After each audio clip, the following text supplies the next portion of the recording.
Good morning. All right. So big earnings out. S&P's moving up anyway to new all-time highs and should be an end of month rally. So, historically, end of the month, beginning of the month, is supposed to be a bullish time historically. Of course, we apply patterns to historical, you call it, well, there's seasonality. I guess it's in part seasonality. Um, and if the pattern matches, it makes sense. And then we apply bar by bar and we look to the left and so on and so forth, the factory work. So earlier in the week, I said, look, the prior week, wide, whippy, overlapping bars. Moves don't historically happen of meaningful moves. Typically don't happen until things tighten up. And not only did they tighten up, it became more like a chokehold, where these ranges just contracted so much and things whipping back and forth. Now the question is, now that we've got the pattern, can it keep going? And of course, that's the unknown, but there's nothing to stop it from going up. There might be large open interests in call options in the SPX overhead that can be potential stopping points, but just looking to the left, there's nothing there. So it should continue higher until, for whatever reason, you get some kind of reversal. Now, depending on where today ends, I mean, if it ended like this or a larger bar, we assume it's going to continue to go higher. There's nothing else to think. If it breaks below these lows, see right here, that's going to be a short-term bad sign. Now, you would say, well, there's lots of support over here where you had the wide whippy stuff going on. Well, yes and no. Because it was wide and whippy, and we go and look at the structure of how this formed intraday, we see these lows down here, right? And these several days are chop, chop, chop, right? And now it's broken out. Well, in reality, none of this is going to matter. It's over here. And that green day, has created a price void. So my view, of course, that isn't a fact as of yet, but if it breaks below here in a short amount of time and violates this support, it's only going to stop here momentarily, and then it's going to keep pulling back because that's not what's supposed to happen. Meaning it had this whip, it tightened up as it was supposed to based on historical patterns. It did that, and now it's broken out. So for it to break down below here would be a short-term shock pattern, not a good thing. So based on that, new highs created by new demand based on the assumption that it keeps going higher, that would increase supply and most likely, buy the dippers might just give that a try. But, based on the daily pattern, it shouldn't go down there. So when something happens that's not supposed to happen, we give less respect, so to speak, to a support level below. Now, that's just to have part of our game plan as to, I don't see any reason for that to happen, but if it does, I know what should then happen from there. Right now, where this goes, I don't know. I just put a red line up in this area. Just, it's kind of meaningless, but, 25, 2450, just hold numbers and such. Look at SPX, what's the open interest up at those levels. If it's big, that means there's going to be a lot of sellers up there or resistance. And so far, looks like it's going higher. Right now, we're getting some jiggles here, pre-market. It's still early, but resting period. We look at everything in exactly the same way, regardless of time frame. Now, larger time frames have bigger implications as to what those patterns are suggesting or signaling. As we go down to smaller, and smaller time frames, they become less meaningful. So here on the hourly chart, strong move up, wide range bar, expect a slowing in momentum. It's exactly what happened. Moves up, resting period, topping tails ignored, green bar, close at the high. All of a sudden, there's sellers right there. Now, 4,200, was a big level, but it got through it. So as part of the plan here this morning, short term, if this continues to follow through and breaks below 4,200, well, I'm not, it's too early to know, but if this turns into a topping tail bar, all these great earnings coming out, and what the market is going to look to next, other than, more corruption money to keep it going, liquidity. So, bar by bar, uptrend still looks good. And, from a intermediate to longer term perspective, you do not want to see, after this break of a high, prices coming back down to last week's low or going below it. So right now, everything's looking pretty good. Short term, little rejection up those highs there. YM, not doing much of anything, is it? Pull back to the 20 and just can't get out of its own way for the moment. Okay. Consolidating, still looks okay. A little extended here, playing catch up with the 20. Should go higher. All right. So maybe there's some Dow earnings coming out in the next day or so. Now, this was a bit of a surprise, and I mentioned to Dan a little while ago. I said, Facebook popping, Apple popping, and so on. This thing isn't breaking above to new all-time highs, above this high there.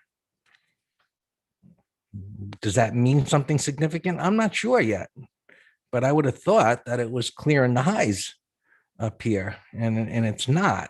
So buyers are not all that aggressive. They're not falling all over themselves to buy the futures anyway. But it's going sideways at resistance, and we've got a bottoming tail bar that broke the low, so it was a little by the minor dip there, and we'll see where this ends up. And uptrend, going sideways, rising 20. We shall see what the day brings, of course. And I'm really hoping for some range expansion bars and some increase in intraday ups and downs here, because it's been a little boring, and the whips kind of put me on the sidelines a little bit, because that's what you do when things tend to be directionless. So this, I mentioned early in the week, this could be where, the better opportunities are, even though, right, and everybody recognized this head and shoulders type of top, and, the breakdown failure and now clearing of these highs really moves that pattern to just a trading range. So there's a minor void up to the prior high here, and it's trending up. So the assumption is that as long as things don't fall apart today, this will keep going and maybe make new all-time highs as going to the end of the month, the beginning of next month. This kind of bringing up the rear. What we covered in part into MT Live yesterday. Stock underperformers, relative weakness, playing catch up, and that's what's happening here. And bonds, down. Maybe that's why the Nasdaq isn't breaking out to new all-time highs. We're going to say, hey, what's going on here? Right. Good earnings reports. Those stocks are popping, and interest rates are going up. The markets don't like that right now, especially if they start happening quickly. And yesterday we talked about the fact that this was a rather anemic bounce after this move that had become climactic into this support area. Now, little minor thing could be possibly a W, but looking at the 10-year, well, that's the actually the interest rates. I lost my place here. Hold on. All right, so this one stopped right here. So that's the 10-year. So should this actually start to break, and this starts heading down toward this major support point, and then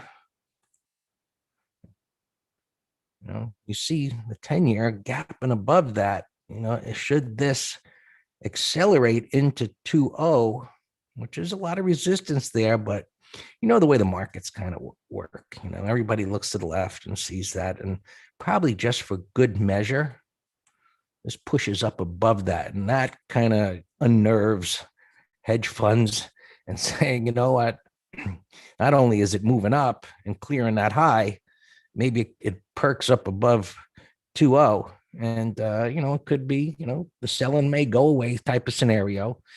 And the Fed chair still talking down inflation, and meanwhile, if you've gone to fill your car lately, Sleepy Joe, close down that pipeline. Price of gas is going up. Price of wood is going up. Price of steel is going up. Price of cornflakes is going up. So inflation intact.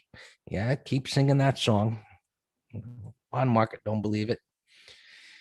But equity traders want to believe it because this inflation thing starts raising its head, with all of this printing of money, things could get a little out of hand on the downside.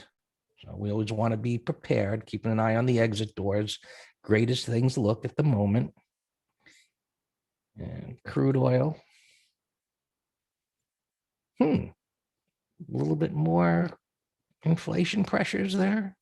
A little more. I don't know about you guys, but while $50 was, for filling your car, I've been around a long time where, I'll show my age a little bit. When I was getting my license as a 16-year-old, I drove away from a gas pump because the price was 35 cents a gallon. I said, I'm not paying that price, which is crazy based on today. But, to fill the car today, $50 several months ago, and now it's $75. So yes, there is price inflation many, many places. And oil is perking back up here, continuing to go up. And I mentioned the dollar yesterday, and it's diving here, starting to. So there's support down here, but there's positives and negatives to that. Not something to get into at the moment, but in the short term, one of the positives of a weak dollar is companies that do business overseas make them more competitive. So, maybe McDonald's earnings go up better since they can sell Big Macs over there and make more money. And the transports, right? The shining star in the markets that, the prior 2 years, this thing was, the underperformer, and now it's the leader. And so that's a plus. But so, with all the other things to think about, that could be that maybe stalls this market.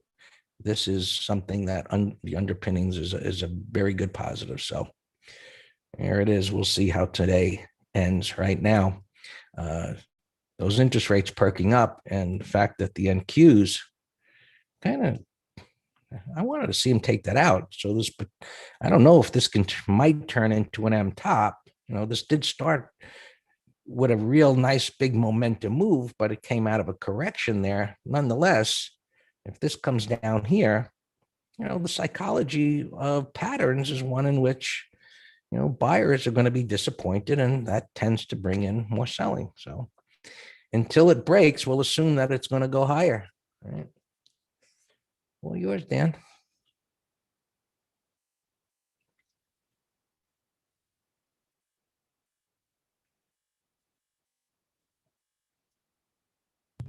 Did I hear my name? Like every morning, I mention your name, Daniel. Well, when you're in the other room, I just hear silence. All right, all our opens are fine. We only have, well, we have two shorts that are, we're just trailing profits, and we have one bear call credit spread and beyond. Everything else is bullish.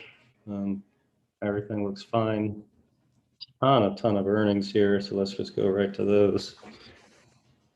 Cruise ships. I read in the journal that they're letting Carnival and Royal start sailing, I don't know, June or July or whatever. And it had a crazy rule. It said at least 98% of the crew vaccinated and 95% of passengers vaccinated. Like, where did that number come from? But in any event, I told you I was watching Kook, which is the foreign CCL, for a possible core long, just because it has a void, 30, 35, and now it's gapping up over this consolidation. So I like it here. And we can do some put spreads, CCL, RCL. RCL had earnings, but pretty similar pattern there for a put spread. Let's see, CAT earnings. I like this both for a put spread and maybe 30-minute high directional gap up from a, I don't know if Debbie is still in bed, but this is a nice symmetrical triangle. See these higher pivot lows. I got nice MAs, and it's a nice gap up. So that's beautiful. 10-minute high, Qualcomm. Qualcomm, we would have entered this the other day, but for earnings getting a nice gap up here, like this one, same 30-minute high. Thomas, yeah, VIAC, yeah, VIAC. Oh, it's bottoming pattern over last week's high is fine. Crisp, yeah, over the week's high is fine. Sure, bottoming pattern. I think Crisp is a bio though, but yeah, I like it. And you're also asking about AI, and guess what? It's right here. It's my next one on my list.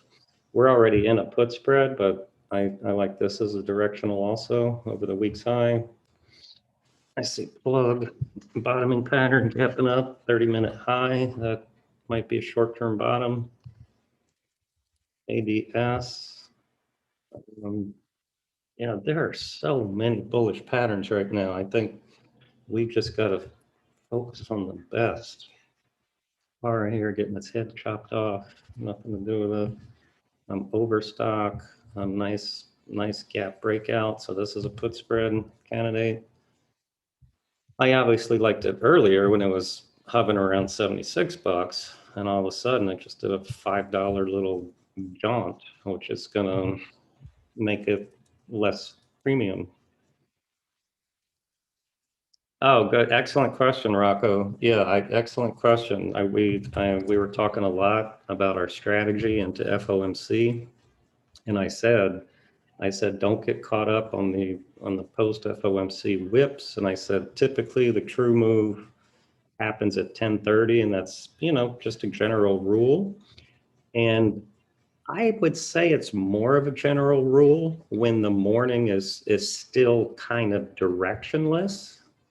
So now we have a very bullish gap to all-time highs. So as long as the patterns continue to act bullish at the market open, instead of just getting an ugly wide range bar down, then I'm okay with entering these bullish positions early. So yeah, that was a good question.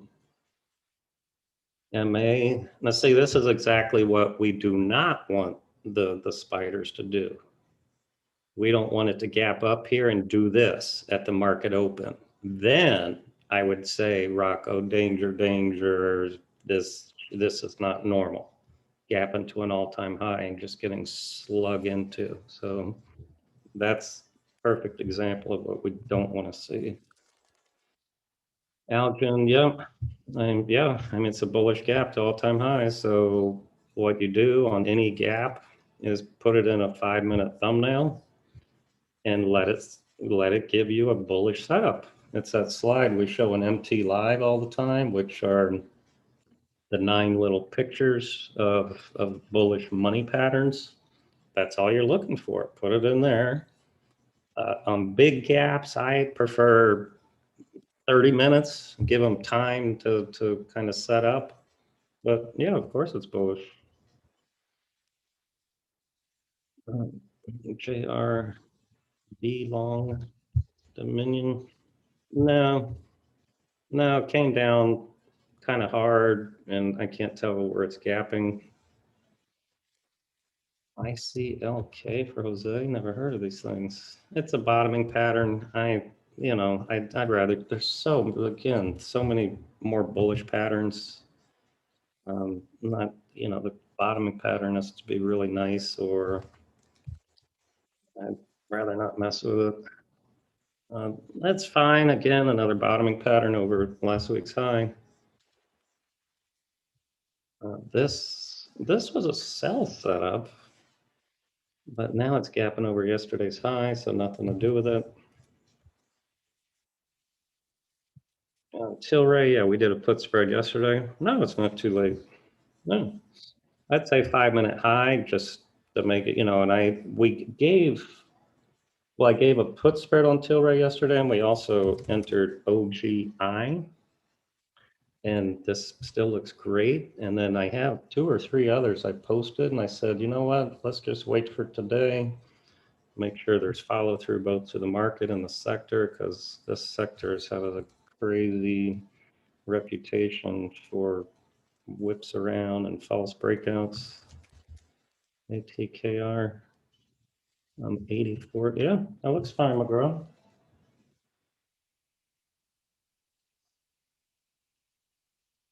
Yeah, nothing wrong with that. So just like the other one, put it in a window and see how it sets up.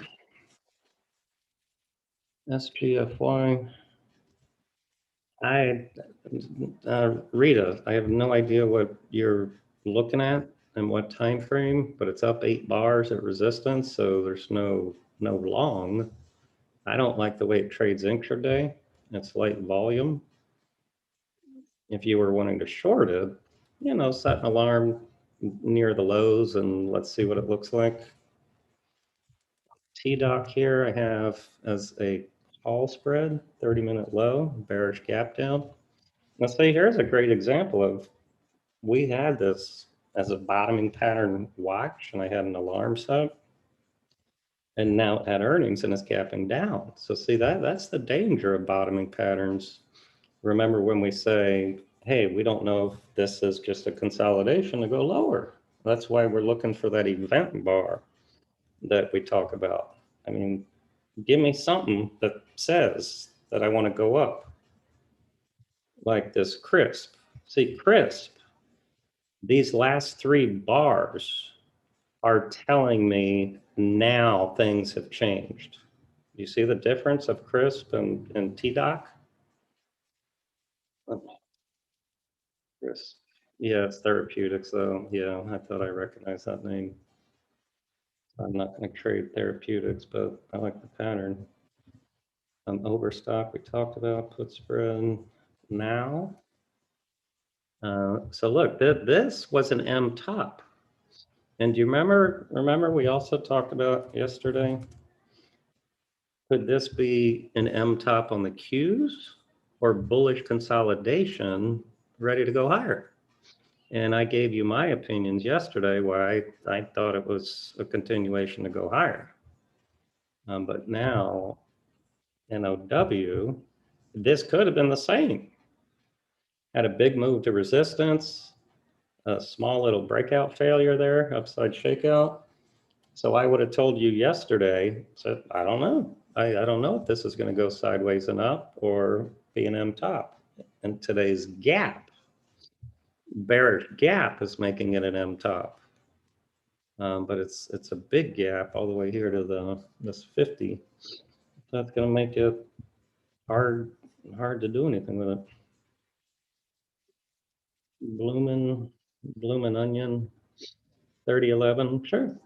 Yeah, 30-minute high, or put it in your 5-minute window and get a setup. But yeah, that looks fine. Here's another one. 100% retracement though and going sideways with a bullish weekly and monthly. So that one I would have predicted up. I see it gapped up and is selling off, but 30-minute high, that looks higher. Pega, here's another one. Is this an M top or bullish price action with a price void? I don't see any prints, so I don't know yet.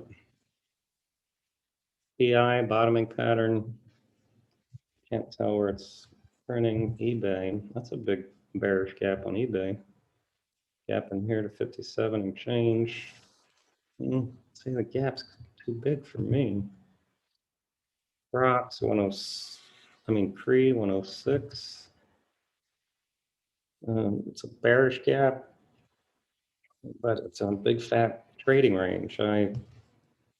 It's bearish pre-market. Rocks not on a daily. We're actually cliff under yesterday's low. I would say short a 1 DTE call spread over yesterday's high. So that's a bearish topping tail, far from the 20. For a day trade, it's neutral. It's going sideways here. Looks like you can trade it up or down.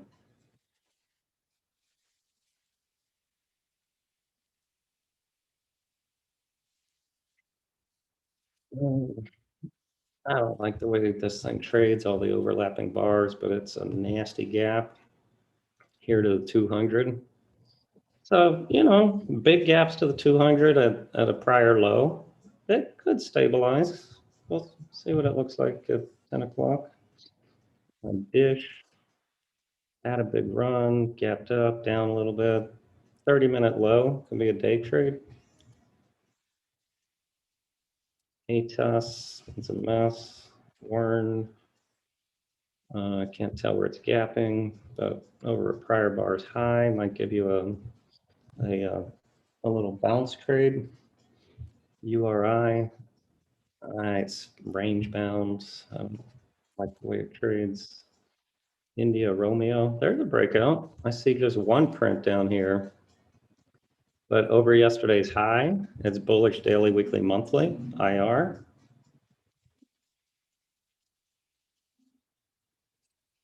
Yeah, Jake, I just read an article in the journal about that a few minutes ago. He said he wants to eliminate 1031 deferring capital gain on gains over 500,000. So the Echo, I don't like the way it trades. EXT, it's extended. R, it's a mess. There's our TDOC, Holex, gap in the support. Yeah, XLC we talked about yesterday. Oh, I should have started with our Bonanza stocks. Apple, look, yesterday I said my bet was up. Bullish consolidation at resistance with a bullish, very bullish weekly. Let's keep an eye on this for a put spread. Facebook, huge gap to all-time highs. Now, because the gap is excessive to me, this one I wouldn't mind shorting a 30-minute low day trade, and also I'm not doing it now. I've many times seen new lows, and then 10 minutes from now it's back at a new high. So it's dangerous.